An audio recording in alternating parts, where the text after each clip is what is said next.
नमस्कार मु आपन प्रभास स्वागत करुच्ची आजिकार कार्यक्रम को आगे हाँ मुझे जड़े एमती व्यक्तिशेष पाखे अच्छी से कई नुहति विशिष्ट स्वाधीनता संग्रामी समाजसेवी एवं ओडिशार पूर्वतन मुख्यमंत्री माननीय श्रीजुक्त नवकृष्ण चौधरी और माता मालती चौधरी झी समाजसेवी कृष्णा महांती अपा तेरे आसतु आजिकार कार्यक्रम को आम स्वागत करूँ। अपा आपको स्वागत। अपा आपण स्वाधीनता संग्रामी परिवार जन्म हुई कौन अनुभव करती? हाँ खूब गौरव अनुभव करे जे सारा परिवार एपरी एक महान उद्देश्य रे निजको पूरा पूरी समर्पित कर देथिले। अपा जिते आप पिला दिन थिला आपनकर आपण गांधी पाखरे थिले सेटा आपन गोटे सौभाग्य थिला से विषय टी कहिबे अनुभूति? हाँ प्रकृत रे निश्चय तो सौभाग्य कहबी एना मु एकदम माँ बापा बड़ भौणी बड़ बापा बड़ माँ बड़ भाई भौणी समस्ते जेतबेले जेल रे मु एका थिली अपा खलासिले दुई भौणी जाक आग पछ होकर खलासिले हवा परे तांकू गांधीजी पठेकरी आशा देवी आर्यनायक को पठेकरी मो बड़ भौणी जे मात्र 16 वर्ष रही नहीं गले सेवाग्राम को मु जिद्दी कली जे मु जीवी सांगरे गांधीजी कही सान भौणी आसवा चाहिए ताकू भी नहीं आसी मु भी गली गांधीजी कुटीर पाखरे आशा देवी आर्य नायक आर्य मार्य नायक घर थिला से जो मौलिक शिक्षा नैतालीम संघ ये चली तार दायित्व थिले निजाक तेणु घरे रही गांधीजी कुटीर सब बेले गांधीजी जहाँ कार्यक्रम चले ताकि स्पष्ट देखी पारे पिंडारू देखा जाए बाहर को गले देखा जाए अपा तो पढ़ा को भर्ती ही गले से नैतालीम ये विद्यालय रे मु पिलादिने खेले से देखे आते छोट थी मत मात्र 5.5 वर्ष होता से 5.5 वर्ष बयस जहाँ खेले देखे लोक जावासवा कर अपार एकदम कड़ा निर्देश था जे तू जमा से कुटीर पाखक जीवु ना कि तू भारी दुष्ट तू कौन दुष्टामी करू तू जहाँ खेलू देखू दिने एमती है मु सका उठिकी गंगशिवली फूल जो झरी पड़ा गोटे खेलुची गोटौची गांधीजी बाहर दृश्य देखे मझे मझे से बाहरती दी नातुणी जन नातुणी आ जन नातुणी बोहू तीन जाक सागर बाहर बुलवा को जाती से दिन नातुणी की नातुणी बोहू बाहर नथिले गांधीजी एका बाहर बाहर अपेक्षा कले घड़ी देखिले मु देखी डरी गली ठिया हो गली से मो दृष्टि पड़ा जे मत हाथ ठारी डाकिले डर डर पाखक गली मो कांधे हाथ रखी कहले चलो से पेली पेलिकी हाथर जोर जो पेलिकी मत चलाऊ था मुझे गली सागे कि बाट गलापर से आसिले दौड़िकी कहले मोर मन अच्छे कि गोटे कहले तुम मैंने डेरी कर मत कहला अच्छा तुम आगे आगे चलो चलोगी ना मुझे कहली हाँ आगे आगे मुझे चली से मो पछे पछे जमती आसती नातुणी नातुणी बोहू कांधे हाथ रखिक चले से दिन बाटर खाली गांधीजी सांगे जीवारे जो जो गोटे अद्भुत अनुभूति सेटा वर्णनातीत कहीं सब गाँव रोके सका निज निजर कम बाहरी था किए हल नहीं बिल को जाऊँ किए बसिक ରାସ୍ତା କଡ଼ରେ କିଛି ସଜାଡୁଛି ଆଉ ନିଜର ସବୁ ଚାଷ କାମ ପାଇଁ ସକାଳୁ ସମସ୍ତଙ୍କର ପ୍ରସ୍ତୁତି ଚାଲିଥାଏ। ଯେମିତି ବାପୁଙ୍କୁ ଦେଖନ୍ତି ସେମିତି ଆସି ବାପୁ ରାମ ରାମ କହିକିରି ପ୍ରଣାମ କରନ୍ତି। ବାପୁ ବି ସମସ୍ତଙ୍କୁ ପଚାରନ୍ତି, निश्चय टिके ठिया पचारे कैसे हो भाई, क्या चल रहा है, एमती टिके सांगे कथबार्ता है जहाँ को कहते कुशल मंगल एमती कथबार्ता है चलती बाप जहाँ कम जाती।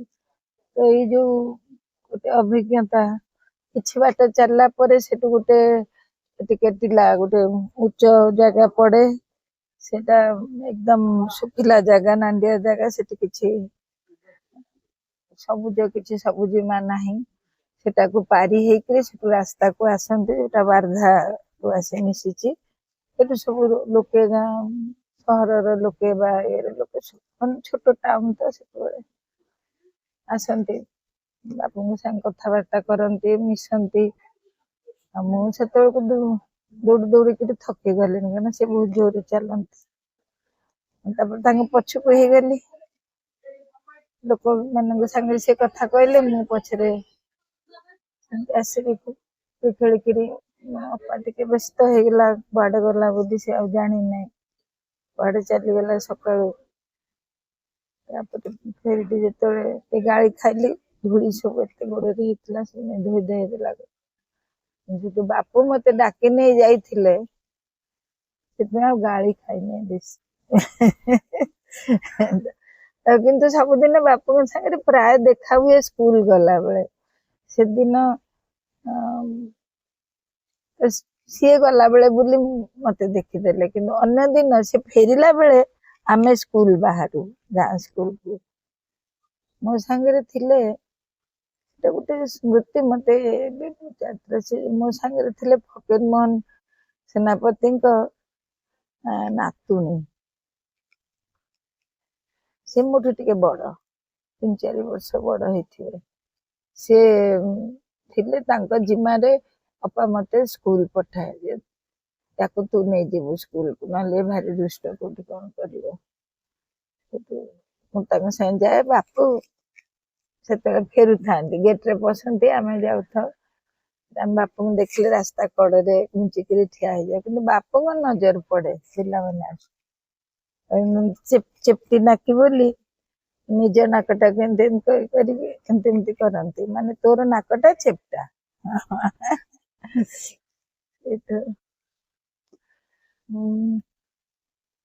आम नमस्कार करू से जाती करदे हसीदे के मुंडे हाथ मारदे जाती बाटर से बहुत लोक सागर थिले भी से छोट पिला देखिले दृष्टि निश्चय पड़े आ केबे भी इग्नोर करती ना निश्चित छुआ सागर टिके खेलिए 5 सेकेंड भी हो सेटा गोटे बहुत बड़ आकर्षण आमर थिला जे बापू हमको गेल कर दे गले हेती छुई दे गले पिला दिने सेटा गोटे बहुत बड़ परे जेतेबेले भाबे सेतेबेले लागे तो आसे जे महात्मा गांधी पाखे रही कि महात्मा जानी से महात्मा न जानिक जन संस्पर्श पाइबा गोटे सुजोग थिला। आपनको पिला दिनटा बहुत संघर्षमय थिला।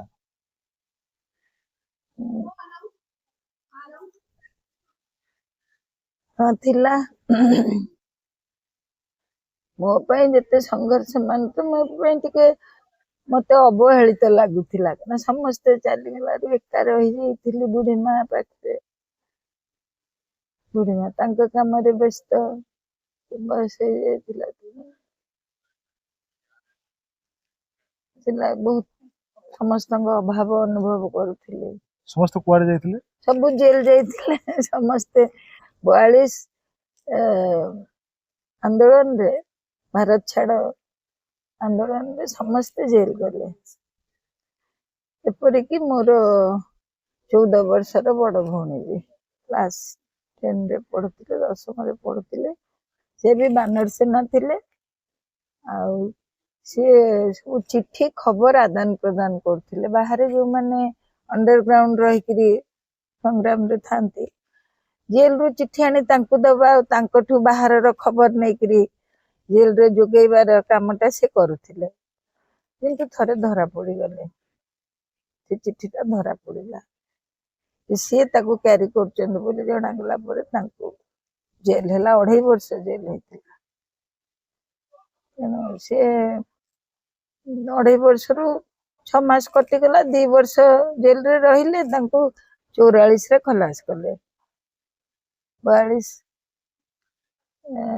ଅଗଷ୍ଟରେ ଧରା ହେଲେ ଏଣ୍ଡରେ, ଆଉ 44ରେ ତାଙ୍କୁ ଖଲାସ କଲେ। ଆଉ ସମସ୍ତେ ତ ଥିଲେ, ବଡ ବାପା ବଡ ମା ମାନେ ରମା ଦେବୀ, ଗୋବନ୍ଧୁ ଚୌଧୁରୀ, ମନମୋହନ ଚୌଧୁରୀ, ଅନ୍ନପୂର୍ଣ୍ଣା ମହାରଣା, ସେତେବେଳେ ମହାରଣା ହେଲେଣି, ବାହା ହେଇସାରିଲେଣି।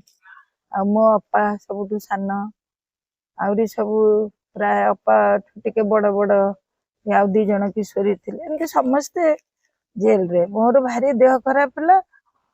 ମୋ ବୁଢୀ ମା ମତେ ଜ୍ୱରରେ, ମୁଁ ଏକଦମ ବେହୋସ ପରି ହେଇଯାଇଥାଏ, ବହୁତ ହାଇ ଟେମ୍ପରେଚର। ସେଠୁ ମତେ ନେଇକିରି ଜେଲରଙ୍କ ଟେବୁଲରେ ଏମିତି ଶୋଇ ଦେଇକିରି କହିଲା, ମୁଁ ଆକୁ ବଞ୍ଚେଇ ପାରିବିନି, ମାକୁ ରଖିଛି, ଆକୁ ବି ରଖ। ତ ରହିଲି, ଚିକିତ୍ସା ବି ଜେଲଖାନାରେ ମୋର ହେଲା, ଭଲ ହେଇଗଲି। ତାକୁ ରକ୍ତ ଫକ୍ତ ପରୀକ୍ଷା କରି ଜାଣିଲେ ଟାଇଫଏଡ। ତାପରେ ଚିକିତ୍ସା ହେଲା, ଜେଲଖାନା ଭିତରେ ଚିକିତ୍ସା ହେଲା। କିନ୍ତୁ 1.5 ମାସ ପରେ ଭଲ ହେଇଗଲି। କହିଲେ ନେଇ ଛାଡିଦେଇ ଆସନ୍ତୁ ଘରେ। ମା ନେଇକିରି ଘରେ ଛାଡିଦେଇ ଆସିଲେ। ଠିଆ ହେଇ କାନ୍ଦିଲି ମା କରି କାନ୍ଦିଲି। ସେମିତି ମା ଛାଡିକିରି ଚାଲିଗଲା। ଫେର ମତେ କାନ୍ଦି କାନ୍ଦି ଜ୍ୱର ଆସିଗଲା। ଏମିତି ଥିଲା। ମାନେ ସେମାନେ ବି ଯାହା କହିକିରି ଆସୁଥିଲେ ତାକୁ ମାନୁଥିଲେ। ସତ କହିବେ, ସେଟା ସବୁଠୁ ବଡ କଥା ସତ୍ୟାଗ୍ରହୀ ପାଇଁ। ସେ ଯାହା କହିବ ସେଟାକୁ ପାଳନ କରିବ। ତେଣୁ କହିକିରି ଆସିଥିଲେ ଯେ ଆପଣଙ୍କୁ 2 ଘଣ୍ଟା ପାଇଁ ଜେଲରୁ ଛାଡ ମିଳିଛି, ଝିଅକୁ ଛାଡିକିରି ଫେରି ଆସିବେ 2 ଘଣ୍ଟା ପରେ। 2 ଘଣ୍ଟା ଭିତରେ ଯାଇ ପହଞ୍ଚିବେ। ଏମିତି ଥିଲା। ତ ସେଇ ଯୋଉ ଏମିତି ରହି ରହି ଭାରି ରୋଗୀଣା ହେଇଗଲି, ବେମାରିଆ ହେଇଗଲି ପିଲାଦିନେ। ସବୁବେଳେ ଦେହ ଖରାପ, ଆଉ ମା ପାଇଁ କାନ୍ଦେ, ଜିଦ୍ଦି କରେ, ବହୁତ ଜିଦ୍ଦିଆ ବି ହେଇଯାଇଛି। ଆଉ ସଂଘର୍ଷ କହିଲେ ଆଉ। ଅପା, ଆପଣ ଏବେ ବାଜିରାଉତ ଛାତ୍ରାବାସର ସବୁ କିଛି ବୁଝାବୁଝି କରୁଛନ୍ତି, ତ ସେ ବିଷୟରେ ଟିକେ କହିବେ। ପ୍ରକୃତରେ ମୁଁ ଆଉ ସବୁ କିଛି ବୁଝୁନାହିଁ। ମୁଁ ପ୍ରାୟ 4 ବର୍ଷ ହେଲାଣି, 5 ବର୍ଷ ହେଇଗଲାଣି ପ୍ରାୟ, ସବୁ ଦାୟିତ୍ୱ ମାନେ କମିଟି ଛାଡିଦେଲି। କୌଣସି ପଦପଦବୀରେ ରହିଲି ନାହିଁ, କାହିଁକିନା ମୁଁ ସଭାପତି, ସମ୍ପାଦକ ଏମିତି ହେଇକିରି ପ୍ରାୟ 28 ବର୍ଷ ଛାତ୍ରାବାସ ଦାୟିତ୍ୱରେ ରହିଲି। 95ରୁ ଆରମ୍ଭ କରି 1995ରୁ। ତାପରେ ଅନ୍ୟମାନେ ଚଳଉଛନ୍ତି, ମତେ ମୁଖ୍ୟ ଉପଦେଷ୍ଟା କରି ରଖିଛନ୍ତି। ସବୁ ଯାହା ଯେତେବେଳେ ଆବଶ୍ୟକ ହୁଏ ମୋ ଉପରେ ନିର୍ଭର କରନ୍ତି, ମତେ କହନ୍ତି, ମତେ ଯାଇ କରିବାକୁ ହୁଏ। ତାକୁ ଦେଖା କର, ତାକୁ ଦେଖା କର, ଟିକେ କୁହ ବାଜିରାଉତ ଛାତ୍ରାବାସ ବିଷୟରେ। ଆଉ ବାକି ପିଲାଙ୍କର ଗୋଟେ ଅନୁଷ୍ଠାନରେ ମୁଁ ବଡ ହେଇଛି। ଜେଲରୁ ବାହାରିବା ପରେ ହିଁ ତ ମାଳତୀ ଦେବୀ ଆରମ୍ଭ କଲେ ନା ଜେଲ ଭିତରେ ବାଜିରାଉତ ଛାତ୍ରାବାସର ଜନ୍ମ କଳ୍ପନାରେ। ତାଙ୍କର ସେ ବସିକିରି ଭାବିଥିଲେ ଯେ ମୁଁ ଯେତେବେଳେ ବାହାରିବି, ଗଡଜାତର ଯେତେ ସ୍ୱାଧୀନତା ସଂଗ୍ରାମୀ, ଗଡଜାତ ପାଇଁ ଯୋଉମାନେ ଲଢିଥିଲେ, ପ୍ରଜାମଣ୍ଡଳର କର୍ମୀ ହେଇଥିଲେ, ସେମାନଙ୍କ ପିଲାମାନେ, କିନ୍ତୁ ସେମାନେ ସବୁ ଜାଣନ୍ତି ନାହିଁ ଯେ ସେମାନେ କେବେ ସ୍ୱାଧୀନ ହେଇପାରିବେ। ସେ ଜାଣିଲେ ଯେ ଭାରତର ଅନ୍ୟ ଅଂଶ ସ୍ୱାଧୀନ ହେଇଯିବ, କିନ୍ତୁ ସେମାନେ ତ ରଜାଙ୍କ ରାଜତ୍ୱରେ, ଗଡଜାତ ରାଜତ୍ୱରେ ସେମାନଙ୍କୁ ବହୁତ ବେଶୀ ଅତ୍ୟାଚାର କରାଯାଉଥିଲା। ଇଂରେଜର ଜେଲରେ ଏତେ ଅତ୍ୟାଚାର କରାଯାଏ ନାହିଁ ସ୍ୱାଧୀନତା ସଂଗ୍ରାମୀଙ୍କ ଉପରେ, ଏ କ୍ଲାସ ଭାବରେ ତାଙ୍କୁ ରଖନ୍ତି। କିନ୍ତୁ ଗଡଜାତରେ ବହୁତ ଅତ୍ୟାଚାର प्रतिदिन माड़ बुट रे माड़ बानेट रे गेंजिबे एमती कर बहुत जंत्रणा दियंती आ सब जमी बाड़ी भी कोरख कर देथिले तांको पिला माने किए कोठी थिले भी से माने जानि नथिले बड़ गोटे जड़े करुण चिठी ता भितर केमती जेल रु से गोटे ताको लुचा चोरा रे पठे देथिला का हाथ रे ढेंकानाल जेल रु जे आपण माने तो किछि दिन पर खलास हे जिवे स्वाधीनता पाई जिवे जहा मने होची किंतु आमे तो केबे स्वाधीनतार सूर्य देखि परिबु नै आम पिलांक दायित्व जदि आपण नेबे आमे जेलखाना भितर निश्चिंत रे मरिबु ए जो गोटे मां को भारी कष्ट देला तापर से जेल रु बाहरिबा परे बुली बुली करी सब पिला संग्रह कले बापा माने जेल रे थिले माँ माने जाई बाप घरे किंबा कोठी जाई काम करी केमती ये करी कष्ट रे पिला को पाळुथिले तांको सब नै के आसिले कि 21 मते मिसे 21 पिला हेले ଆପଣ ସେଠି ପାଠ ପଢିଛନ୍ତି जेठी तांको साथे रहू तो माँ आरंभ कले 46 रे स्वायत्त शासन जेते बेले घोषणा हैला जे आम कांग्रेस जोठी जोठी जितिबो ये निर्वाचन रे से प्रदेश रे गढ़िबो सरकार और स्वायत्त शासन तक कहले तो ये आसी गलेनी माउंट बैटेन स्वायत्त शासन घोषणा हैलानी मैंने सब खलास हेले बापी हेरिका 46 रे ब्रह्मपुर जेल रु खलास हेले बापी मैंने नवकृष्ण चौधरी गोविंद चौधरी समस्त खलास हेले हरकृष्ण महता जे जो जेल रे थिले खलास तापरे माने मंत्रिमंडल गढ़िले 1946 मे 11 रे बाजीराव छात्रावास प्रतिष्ठा हैला दिन हरकृष्ण महता दे उद्घाटन कले से अवकृष्ण चौधरी थिले रेवेन्यू मिनिस्टर राजस्व मंत्री तो महता बाबू थिले प्रधानमंत्री कहउथिले मुख्यमंत्री कहउथिले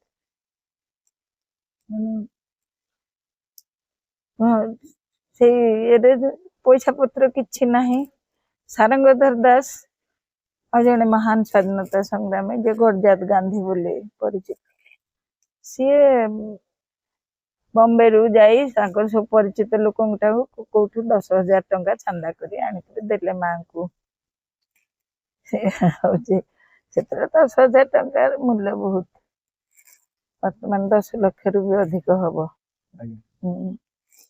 से खूब कष्ट तथापि कष्ट चलू घर फर तैयारी टिके हबारे जहाँ खर्च है पिला रखिबारे से गोटे अभाव भितर बाजीराव छात्रावास जन्म से जमीटा किंतु माँ ना रे थिला माँ किनी 42 आंदोलन पूर्व ठीक से जमी खंड को किनी प्रथम जो से बाहर आसिक जाक चाष फार्म करथिले तरीकुंड नरसिंहपुर जिले रे ताकू बिक्री कर दे करी जमी खंड को किनले तो तेणु से जगह से बाजीराव छात्रावास प्रतिष्ठा कले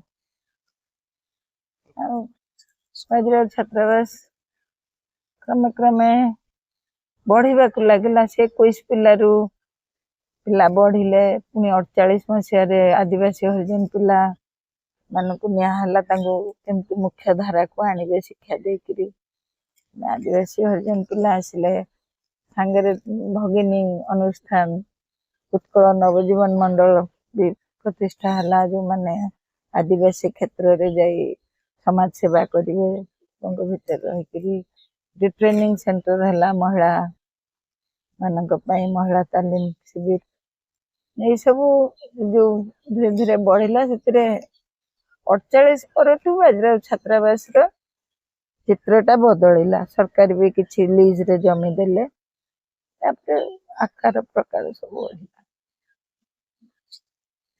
ସାଙ୍ଗରେ କିନ୍ତୁ ତାର ବି ଯେମିତି ମଣିଷ ଜୀବନରେ ଅପ୍ସ ଆଣ୍ଡ ଡାଉନ୍ସ ଅଛି, ଘାତ ପ୍ରତିଘାତ ହୁଏ, ସେମିତି ବାଜିରାଉତ ଛାତ୍ରାବାସରେ ବହୁତ ଘାତ ପ୍ରତିଘାତ ହେଇଛି। ବିଶେଷ କରି ତାର ପ୍ରତିଷ୍ଠାତା ମାନେ କ୍ରମେ କ୍ରମେ ତାଙ୍କର ଦେହାନ୍ତ ହେଇଯିବା ପରେ ଯୋଉ ଶୂନ୍ୟ ସ୍ଥାନଟା ତାକୁ କଣ ଆମେ ଆଉ ପୂରଣ କରିପାରିବୁ?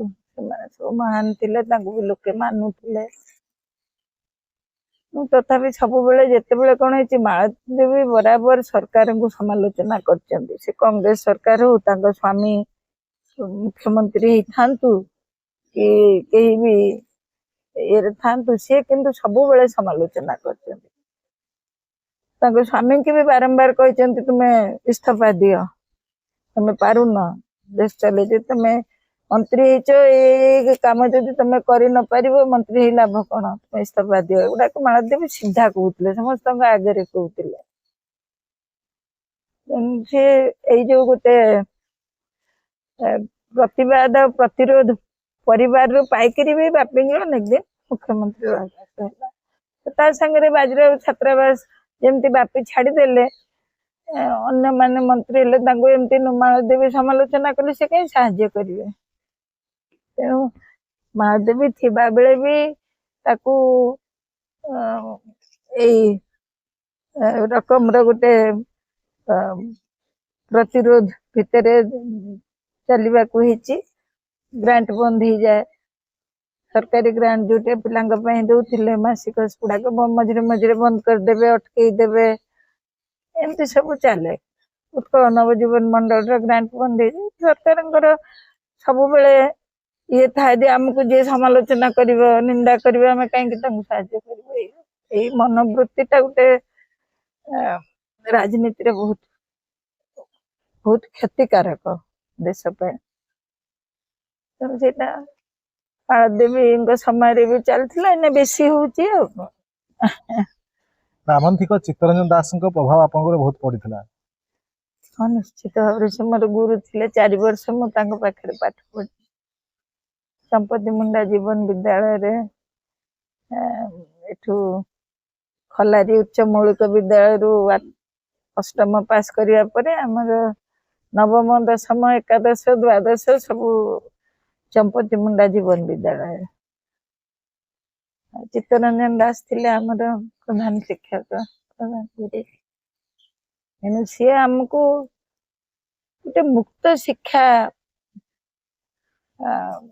ଅନୁଷ୍ଠାନ ଆମକୁ ଗଢିଥିଲେ, ଯୋଉଥିରେ ପରୀକ୍ଷା ନଥିଲା, ଧରାବନ୍ଧା କୋର୍ସ ନଥିଲା, କିନ୍ତୁ ସବୁ ବିଷୟରେ ପାଠ ପଢଉଥିଲେ। ଗୋଟେ ଖୁବ ବଡ ଭଲ ଲାଇବ୍ରେରୀ କରିଦେଇଥିଲେ, ନିଜେ ଯାଇକି ସବୁ ବାଛି ବାଛି ବହି ଲିଷ୍ଟ କରି କିଣି, ଆଉ ସେଇ ଯାହା ସବୁ ପଢଉଥିଲେ ସେ ସବୁ ମତେ ଲାଗୁଛି କଲେଜରେ ବି +3 ରେ ବି ସେଗୁଡା କୋର୍ସ ପଢା ହଉନଥିବ, ଏତେ ଉଚ୍ଚ କୋଟିର ପୁରା ପଢଉଥିଲେ। ତାପରେ ପରୀକ୍ଷାଟା ଗୋଟେ ଭିନ୍ନ ଢଙ୍ଗରେ କରୁଥିଲେ, ମୂଲ୍ୟାୟନ ବି ଭିନ୍ନ ଢଙ୍ଗରେ ତାଙ୍କର ହଉଥିଲା। ସେଇ ସବୁ ମୂଲ୍ୟାୟନ ଆଉ ଇଏ ଯୋଗୁ ଆମେ କେବେ ଚାପ ବି ଆମ ଉପରେ ପରୀକ୍ଷାରେ ପଡିନାହିଁ, ଅଥଚ ଏପରି ଭାବରେ ପାଠ ପଢା ହଉଥିଲା ଯେ ଅଧ୍ୟୟନ ସବୁବେଳେ ଜାରି ରଖିବାକୁ ହଉଥିଲା। ଲାଇବ୍ରେରୀରୁ ଖୋଜି ଖୋଜି ବିଷୟ ସବୁ ମନେକର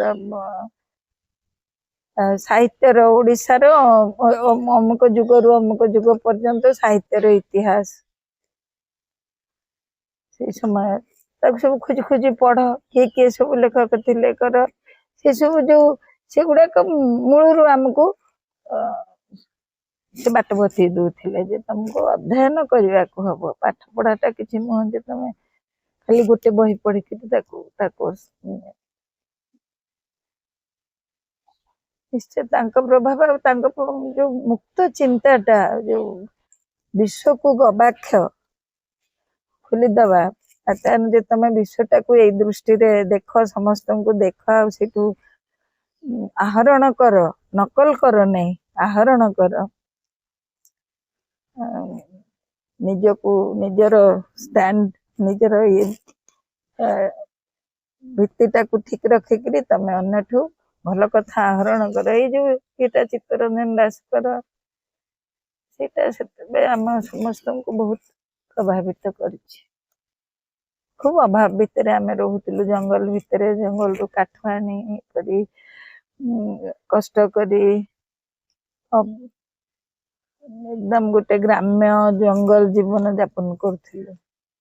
ଆପଣଙ୍କ ମତରେ ଜଣେ ମଣିଷର କର୍ତ୍ତବ୍ୟ କଣ ହେବା ଆବଶ୍ୟକ? କର୍ତ୍ତବ୍ୟ ନିଜ କଥା ନ ଭାବିକିରି ନିଜକୁ ନିଜ ଜାଗାରେ ଠିକ ରଖିକିରି ଦୁନିଆର ଅନ୍ୟର ସେବା କରିବା, ଯାହାର ଆବଶ୍ୟକତା ପୂରଣ କରିବାକୁ ଯେତେ ପାରିବ ଉଦ୍ୟମ କରିବ। ଏଇଆ ଆଉ କଣ କର୍ତ୍ତବ୍ୟ? ନିଜ ପାଇଁ ନୁହଁ, ତାକୁ ଅନ୍ୟ ପାଇଁ ଜିଇବାକୁ ହବ। ଆପଣଙ୍କ ବିବାହ 19 ବର୍ଷ ବୟସରେ ବିଭୂତିଭୂଷଣ ମହାନ୍ତିଙ୍କ ସହିତ ହୋଇଥିଲା, ତା ବିଷୟରେ ଟିକେ ଅନୁଭୂତି କହିବେ? ସେ ଗୋଟେ ଜୀବନୀ। ଆମେ ଯେତେବେଳେ ଭେଟିଲୁ ସିଏ ସେତେବେଳେ ସରକାରୀ ଚାକିରିଆ, ଶିକ୍ଷା ବିଭାଗରେ କ୍ଲାସ 2 ଅଫିସର ହେଇଯାଇଛନ୍ତି। ମୁଁ କେବେ ଭାବିନଥିଲି ଯେ ଆମର ବିବାହ ହବ ବୋଲି ପ୍ରଥମେ, କିନ୍ତୁ ସେ ବାଜିରାଉତ ଛାତ୍ରାବାସ ପାଖରେ ରହୁଥିଲେ ଏବଂ ଛାତ୍ରାବାସକୁ ସବୁଦିନ ଆମ ପ୍ରାର୍ଥନାକୁ ଆସୁଥିଲେ, ଆମ ପ୍ରାର୍ଥନାରେ ଯୋଗ ଦଉଥିଲେ। ଆଉ ସେଥିରୁ ଆମ ଘରେ ଆସି ବସିକିରି ବହିପତ୍ର ବିଷୟରେ ଚର୍ଚ୍ଚା କରୁଥିଲେ। ଯେହେତୁ ସେ ମୋ ବଡ଼ ଭାଇ ଯିଏ ଚାଲି ଯାଇଥିଲେ ମାତ୍ର 17 ବର୍ଷ ବୟସରେ, ତାଙ୍କର ସେ ବନ୍ଧୁ ଥିଲେ। ତେଣୁ ମତେ ସେ ତୁ ତା କରି କଥା କହୁଥିଲେ। ମୁଁ ବି ବଡ଼ ଭାଇର ସାଙ୍ଗ ବୋଲି ସେ ଟିକେ ସମ୍ମାନ ଦଉଥିଲି। ତାପରେ ସେ ପ୍ରସ୍ତାବ ଦେଲେ, ତାଙ୍କ ତରଫରୁ ପ୍ରସ୍ତାବ ଦେଲେ, ସେଠୁ ବାହା ହେଇକିରି ଗଲେ। କିନ୍ତୁ ସେମାନେ ଏକଦମ ନିପଟ ମଫସଲର ଇଏ ସେ କହିଥିଲେ, ସେଟା ମତେ ଲେଖିକିରି ଜଣେଇଥିଲେ ଯେ ମୋର ଏମିତି ଆମେ ମାଟି ଚାଳ ଘରେ ରହୁ। ଆଉ ମୋ ବାପା ଯଦିଓ ଏକ୍ସାଇଜ ଡିପାର୍ଟମେଣ୍ଟରେ ସୁପରିନଟେଣ୍ଡେଣ୍ଟ ହେଇକିରି ରିଟାୟାର କଲେ, କିନ୍ତୁ ବିଶେଷ କିଛି କରିପାରିନାହାନ୍ତି। ଖାଲି ଆମ ଭାଇ ମାନଙ୍କୁ ପାଠ ପଢେଇଛନ୍ତି, 2 ଭାଇଙ୍କୁ। ଆଉ ସେ ତ କେବେ କିଛି ଇଏ କରି ନଉନଥିଲେ କାହାରିଠୁ ପଇସା ପତ୍ର। ଜଣେ ଭାରି ସ୍ୱଚ୍ଛ ଅଫିସର ଥିଲେ। ତେଣୁ ଆମେ ଅଭାବ ଭିତରେ ଏଇ ସବୁ ବଡ଼ ହେଇଛୁ। ବାପା ରିଟାୟାର କରିଗଲା ପରେ ତମେ ଆମ ଘର ସାଙ୍ଗରେ ଆଡଜଷ୍ଟ କରିବ। ମୁଁ ତ ବଢିଥିଲି ସେମିତି ମାଟି ଘରେ ଇଏରେ, ମୋ ପାଇଁ କିଛି ଅସୁବିଧା ହେଲାନି। ଖାଲି ଶାଶୁ ଘରେ ଏଇ ଅସୁବିଧା ହେଇଥିଲା ଯେ ସେମାନେ ସବୁ ପୁରୁଣା କାଳିଆ, ମାନେ ଯାହାକୁ ଆମେ ଏବେ ପୁରୁଣା କାଳିଆ କହୁଛୁ, ସେମାନେ ସବୁ ହିନ୍ଦୁ ଧର୍ମର ଯୋଉ ଏଗୁଡାକ ମାନନ୍ତି, ସେ ସବୁ ମାନୁଥିଲେ। ଜାତି ପ୍ରଥାରେ ମାନୁଥିଲେ, ଆଉ ପର୍ଦା ପ୍ରଥାରେ ତ ମାନୁଥିଲେ ଯେତିକି। ତେଣୁ ସେଗୁଡାକ ସବୁ ମାନିବାକୁ ହେଲା। ଖାଲି ଗୋଟେ ଜାତି ପ୍ରଥା ମୁଁ କହିଲି ମୁଁ ମାନିବି ନାହିଁ। ମୁଁ କହିଲି ନା, ଆପଣ ମାନେ ଯେମିତି ମାନେ ବାୟା ବାବାଙ୍କର, ରାମାଚାର୍ଯ୍ୟ ବାୟା ବାବାଙ୍କ ଭକ୍ତ ପୁରା ପରିବାର, ତାଙ୍କଠୁ ନାମ ନେଇଥିଲେ। ମତେ ନାମ ନେବାକୁ କହିଲେ, ମୁଁ କହିଲି ନାଇଁ, ମୁଁ ତ ଗାନ୍ଧିଜୀଙ୍କଠୁ ନାମ ନେଇଛି। ତେଣୁ ମୁଁ ଜାତି ପ୍ରଥାରେ ମାନିବି ନାହିଁ। ସେଟା ମତେ କ୍ଷମା କରିବେ, ଆଉ ସବୁ ମାନିବି ଆପଣଙ୍କ କଥା ଯାହା କହିବେ। ସେଇଟାକୁ ହେଇକିରି ତାପରେ ତ ମୁଁ ବି ତ ଯୁଆଡେ ସବୁ ଚାକିରି କଲେ ସିଆଡେ ଗଲି, ତାଙ୍କ ସାଙ୍ଗରେ ଅନେକ ସୁଯୋଗ ପାଇଲି। ସେ ଏତେ ପାଠଶାଠ ପଢିଥିଲେ, ମୁଁ କମ ପାଠ ପଢିଥିଲି। ଅନେକ କଥା ତାଙ୍କଠୁ ଶିଖିଲି।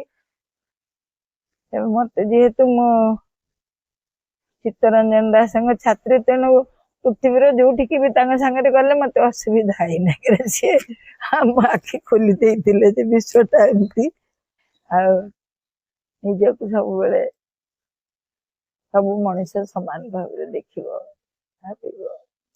ମୁଁ ଯାଇକି ତାଙ୍କ ସାଙ୍ଗରେ ଯେତେବେଳେ ଇଣ୍ଡୋନେସିଆର ଇରିଆଞ୍ଜା ସବୁଠୁ ପଛରେ ଥିବା, ଯୋଉଠି କ୍ୟାନିବାଲ ମାନେ ବି ରହୁଥିଲେ, जो आइलैंड रे सेठी जाइकरी से काम कले यूनेस्को एक्सपर्ट थी सेठी भी जाई तांग संगे रहिली पिला मानू नै अनेक अभिज्ञता लाभ कले घरे से ଆପଣଙ୍କ गोटे ମତରେ जीवन ଜୀବନର ବ୍ରତ କଣ ହେବା ଆବଶ୍ୟକ? जीवन व्रत आ कौन व्रतटा हूँ तो सेवा सबुठ बड़ सब मनीष समान समता और सेवा ये दुटा मनीष मन रहा जे सब मनीष समान आ गोटे बहुत बड़ गोटे स्वप्न थिला जे गोटे शोषण विहीन साम्य थिबा समाज गढ़ी उठिब आम आखि आगे स्वाधीन हेले देश से जो स्वप्नटा आमको सेते स्वाधीनता आरंभ देखई दिया से स्वप्नटा साकार हेलानी सेटा सब गोटे रही जे आम देखिबू बरं से खाईटा आउरी बढ़ी गला जो धनी दरिद्र भितर एटा कमिब कौन स्वाधीनता परे सेटा बढ़ी बढ़ी चलिला से गैपटा सब मन है गोटे केमती देश रे समता आसीब शोषण रहिब नहीं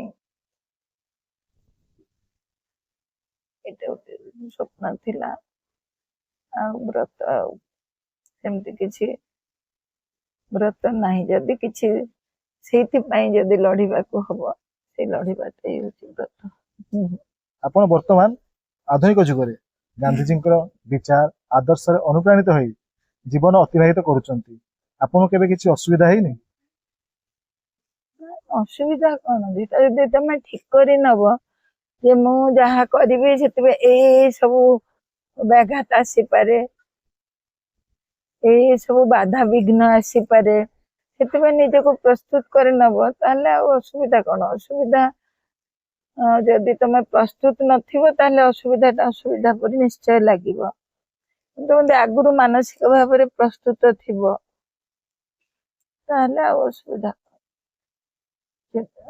मानसिक भाव में आम जानूचु जे काम करने गले विघ्न आसी पारे बाधा आसी पारे आसिले केमती मुकाबिला करवा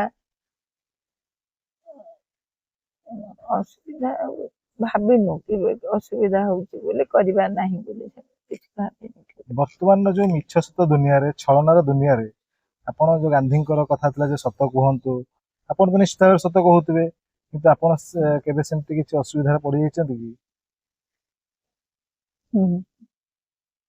मोर तो मन पड़ुचु जे अनेक समय मिछ कहले धरा पड़े जो असुविधाटा हुए से गुड़ा मन रहे जे तो मुझे लुचई देली कहली ना गोटे थोड़े दी थर एमती से तो मन हुए जे कहीं सतटा को कहीं लुचेली सतटा ही कहते बोधे यही असुविधाटा है न था एमती मन हो थरे दी थर किंतु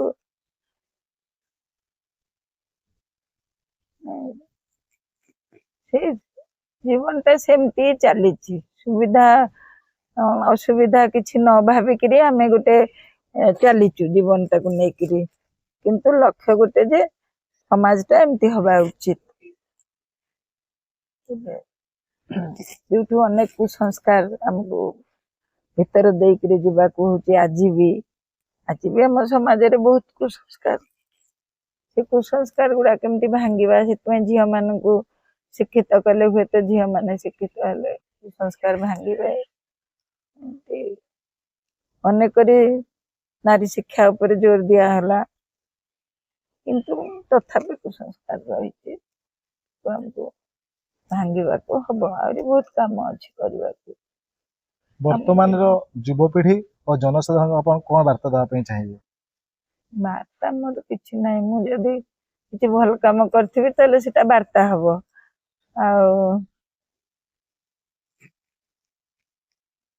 वार्ताटा हूँ जे आमे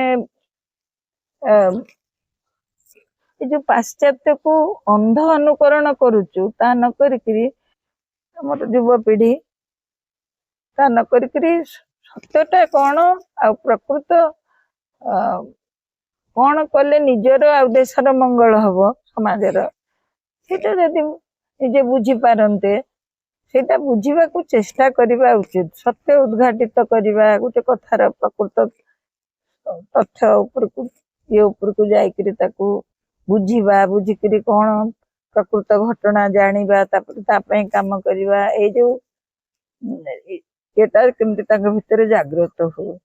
ସେମାନେ ଏତେ ଉପରେ ଠାଉରିଆ ହେଇକିରି ଏଇ ହ୍ୱାଟ୍ସଆପ ରେ ଏଥିରେ ସେଥିରେ ଯାହା ଦେଖିକିରି ତାକୁ ବିଶ୍ୱାସ କରି ସେଇ ଅନୁସାରେ କାମ ନ କରନ୍ତୁ ବା ସେଇ ଅନୁସାରେ ନିଜକୁ ନ ଗଢନ୍ତୁ।